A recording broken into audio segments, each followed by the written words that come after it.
በዛሬው ቪዲዮአችን አስቸኳይ ፓስፖርት እንዴት አድርጋችሁ ቀጠሮ እንደምታስይዙና እንዲሁም ለአብዛኞቻችሁ ሰዎች አሁን ላይ አስቸኳይ ፓስፖርት ቀጠሮ ማስያዝ አብዛኛው ሰው ሲስተሙ እያስቸገረ እንደሆነ ይታወቃል። ይሄን ችግር እንዴት አድርገን እንደምናስተካክለውና እንዴት አድርገን እምቢ ላላችሁ ሰዎች ደግሞ እንዴት አድርገን ይሄን ችግር አስተካክለን ቀጠሮ እንደምታስይዙ በዚህ ቪዲዮ መጨረሻ ላይ ያሳያችኋለሁ።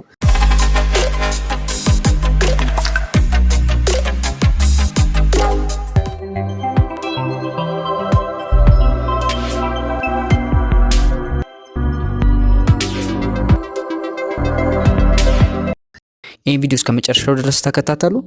ይሄን ቪዲዮ ከመጀመራችን በፊት ላይክ እያረጋችሁ ለዚህ ዩቲዩብ ቻናል አዲስ ከሆናችሁ ደግሞ ሰብስክራይብ እያረጋችሁ ወደ ቪዲዮ እንደምትመለከቱት የኢትዮጵያን ፓስፖርት ሰርቪስ ኦፊሻል ዌብሳይት ውስጥ እገኛለሁ።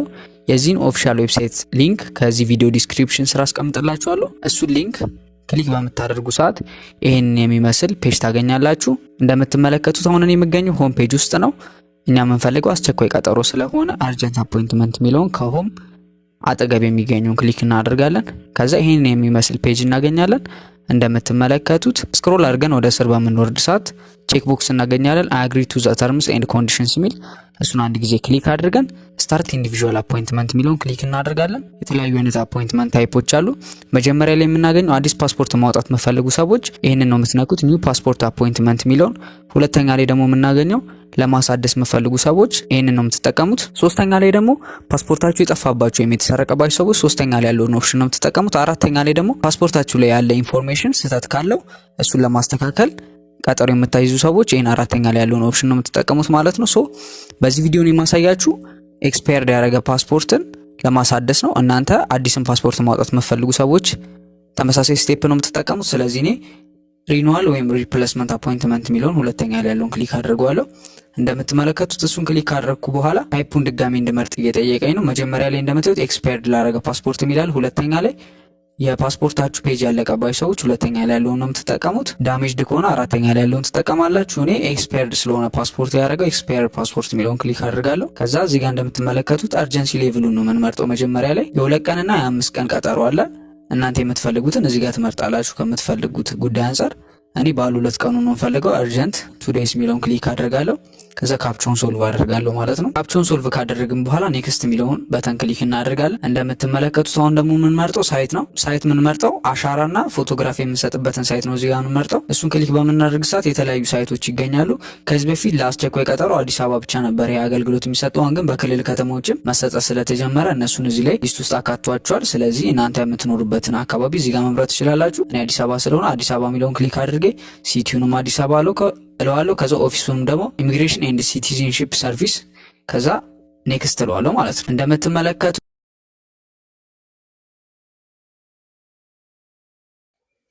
እንደምትመለከቱት ስም እስከነ አያት በአማርኛ ፊደል ጽፌ ጨርሻለሁ። እነዚህን እየወሰድኩ ኮፒ ያደረኩ እዛ ላይ እየወሰድኩ ፔስት ማድረግ ነው ማለት ነው የሚቀር።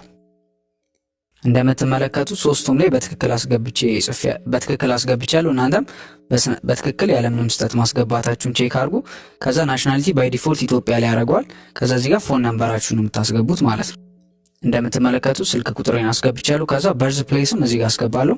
በርዝ ፕሌስ ማስቀምጫለሁ። በርሰርተፍኬታችሁ ላይ ያለች ዩኒክ አይዲ ያለች እሷንም እዚህ ጋር ማስገባት ትችላላችሁ። ሪኳየርድ ስላልሆነች እሷን ተዋታለሁ። ከዛ ጀንደር እዚህ ጋር አስገባለሁ። ከዛ ይሄንንም መሞላለሁ። በቀይ ስታር ያለባቸውን ግዴታ መሞላት ያለባቸው ስለሆኑ እነሱን ሁሉንም መሙላት አለብን። እሱን ከሞላን ከጨረስን በኋላ ኔክስት የሚለውን ክሊክ እናደርጋለን። እንደምትመለከቱት ሁለተኛ ላይ ደግሞ የምናገኘው አድሬስ ነው። አድሬሳችንን ነው እዚህ ጋር የምናስገባው። ሪጅናችሁን እዚህ ጋር ታስገባላችሁ፣ ክልላችሁን። ከዛ በመቀጠል ደግሞ ከተማችሁን ነው የምታስገቡት፣ ከረንት ያላችሁበትን ከተማ። ከዛ እዚህ ጋር ስቴት፣ ዞን፣ ወረዳ፣ ቀበሌ፣ ስትሪት፣ ሃውስ ነምበር፣ ፒኦ ቦክስ ማስገባት ትችላላችሁ። ሪኳየርድ ስላልሆኑ እኔ ያላስገባቸውም፣ እናንተ ግን ማስገባት ትችላላችሁ። እሱን ካስገባችሁ በኋላ ኔክስት ትሉታላችሁ። ይህንን ፓርት ኔክስት ብላችሁ ታልፉታላችሁ። እንደምትመለከቱት ፓስፖርት ፔጁ 32 ፔጅ ነው። እዚህ ጋር አዲስ ፓስፖርት የምታወጡ ሰዎች ኦልድ ፓስፖርት ነምበር ሚል አይኖርም። እነዚህ ሶስቱ ነገሮች አይኖሩም። ምክንያቱም አዲስ ፓስፖርት ስለምትወጡ እነዚህ ነገሮች አይመጡም። ለማሳደስ ግን የምትሞክሩ ሰዎች እነዚህ ነገሮች ትጠይቃላችሁ። ግዴታ እነሱ ማስገባት ስላለባችሁ እኔም ማስገባለሁ። መጀመሪያ ላይ ፓስፖርት ነምበሩን ነው ማስገባው። ፓስፖርት ነምበሩን ካስገባው በኋላ ቀኑ ያለፈበት ፓስፖርታችን የተሰጠበትን ቀን እዚህ ጋር በፈረንጆች ነው የምናስገባው። ሶስቱን አስገባለሁ። ከዛ ኤክስፓየርድ ያደረገበትንም ቀን እዚህ ጋር አስገባለሁ። ሁለቱንም ካስገባው በኋላ እዚህ ጋር እንደምትመለከቱት ኢስ ዳታ ኮሬክሽን ይላል። ይሄ ማለት የድሮ ፓስፖርት ላይ ስህተት ያለው አሁን ግን ኮሬክት ያደረጋችሁት ነገር ካለ እቺን ክሊክ ታደርጋላችሁ። ከዛ እዚህ ጋር ምን ኮሬክት እንዳደረጋችሁ ስም ላይ ነው ወይስ በርዝዴት ላይ ነው ወይስ ሁለቱም ላይ ነው ኮሬክት ያደረጋችሁት የሚለውን ትመርጣላችሁ። እሱን ኮሬክት አዲስ የሞላችሁት ኮሬክት የተደረገ ዳታ ካለ እሱን ክሊክ በማድረግ ማስገባት ትችላላችሁ። ነገር ግን ከዚህ በፊት የተስገባችሁትም ዳታ ከዚህ በፊት ፓስፖርታችሁ ላይ ያለው ኢንፎርሜሽን ልክ ከሆነ ይሄን መንካት አይጠበቅባችሁም። አይ አም ኖት ሮቤት የሚለውን ካፕቻውን ሶልቭ ካረግን በኋላ ኔክስት እንላለን ማለት። ካፕቻውን ሶልቭ ካረግን በኋላ ሰሚት እንለዋለን። እንደምትመለከቱት እዚህ ጋር ከደረስን በኋላ ሁለት ነገሮችን ይጠይቀናል። የፓስፖርቱን ኮፒ ከዚህ በፊት ኤክስፓየር ያደረገውን የፓስፖርት ኮፒ እና ከስር ደግሞ ሪሰንት ፓስፖርት ሳይዝ ፎቶ ይላል።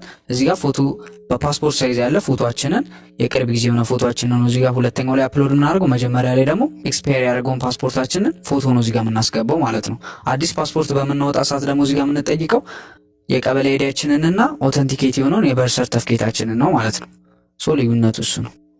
ሌላው እዚህ ጋር ማወቅ ያለባችሁ ነገር የምታስገቡት ፋይል ሳይዙ ከ1 ሜጋባይት መብለጥ የለበትም እና ፋይል ታይፑ ደግሞ ጄፒኢጂ፣ ፒኤንጂ ወይም ጂኤፍ ኦር ፒዲኤፍ ፎርማት መሆን አለበት እና ጥርት ብሎ መታየት አለበት። ስለዚህ እሱን ካረጋገጣችሁ በኋላ እሱን ካስገባችሁ በኋላ ፋይላችሁን አፕሎድ የሚለውን ክሊክ ታደርጋላችሁ ማለት ነው። አሁን እንደምታዩት ወደ መጨረሻው አካባቢ እየደረስን ነው።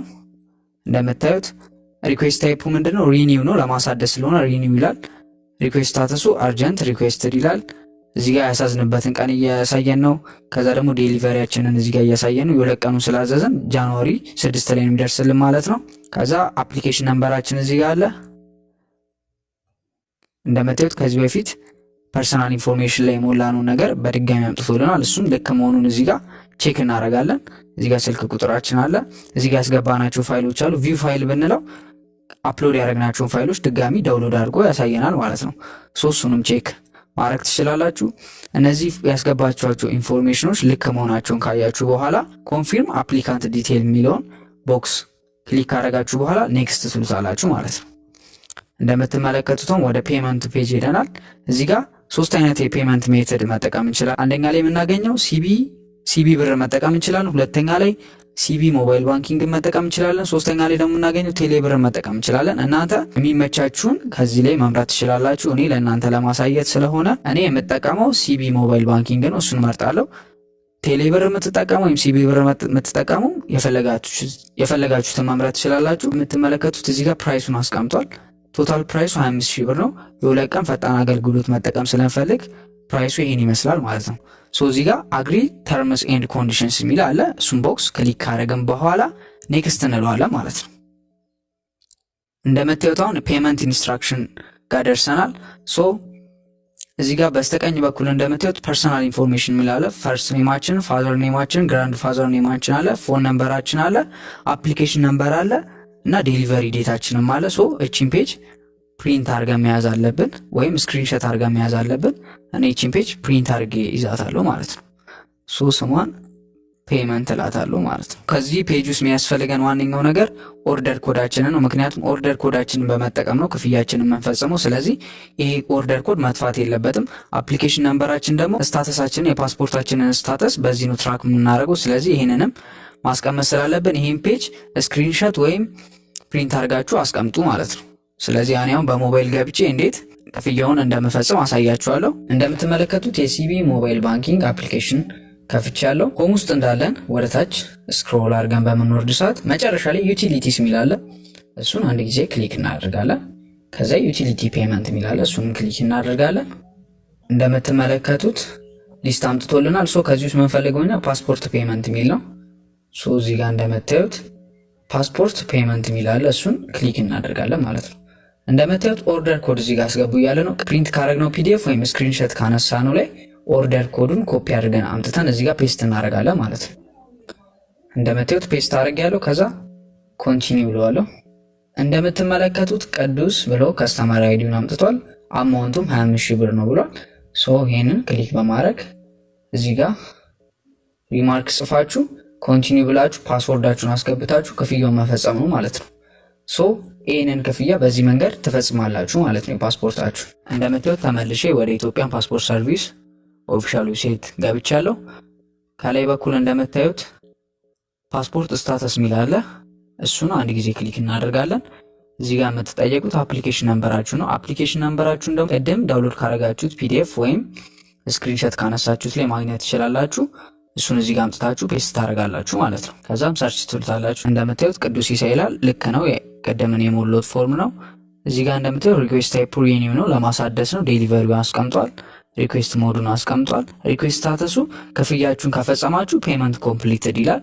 ካልፈጸማችሁ ደግሞ ፔንዲንግ ነው የሚለው። ሶ እኔ ክፍያውን ስለፈጸምኩ ፔመንት ኮምፕሊትድ ብሏል። ሶ ፕሪንት እንዴት ነው የምናደርገው? እዚህ ጋር የአይን ምልክት አለች። እሷን አንድ ጊዜ ክሊክ እናደርጋለን። የአይን ምልክቷን ከነካችሁ በኋላ ይሄን የሚመስል ፔጅ ይመጣል። እንደምታዩት እዚህ ጋር ፔመንታችንን ኮምፕሊት አድርገናል። አፕሊኬሽን ስታተሳችን ፔር ነው። ይህንን ፔጅ ዳውንሎድ ማድረግ አለብን። ከዛም በቀጠሯችን ቀን ፕሪንት አድርገን ይዘነው እንሄዳለን ማለት ነው። ሶ እዚህ ጋር ፕሪንት ምትሏን ክሊክ እናደርጋለን አንድ ጊዜ። ከዛ ፔጁን ያመጣልናል። ከዛ ፕሪንት እንለዋለን ማለት ነው። ከዛ እዚህ ጋር ሴቭ እናደርገዋለን። ፋይል ኔሙን ኮምፕሊት ብለን ሴቭ እናደርጋለን። ከዚህ የቀጠሯችን ቀን ይዘነው እንሄዳለን ማለት ነው ፕሪንት አድርገን። በዚህ መንገድ አርጀንት አፖይንትመንት መያዝ እንችላለን። እዚህ ቪዲዮ ላይ ያልገባችሁ ነገር ካለ ኮሜንት ላይ ጥያቄ መጠየቅ ትችላላችሁ። ይህን ዩቲዩብ ቻናል ሰብስክራይብ ያደረጋችሁ ይህንን ቪዲዮ ላይክ እያደረጋችሁ ለጓደኞቻችሁም እንዲደርስ ሼር እያደረጋችሁ ስለተከታተላችሁ አመሰግናለሁ።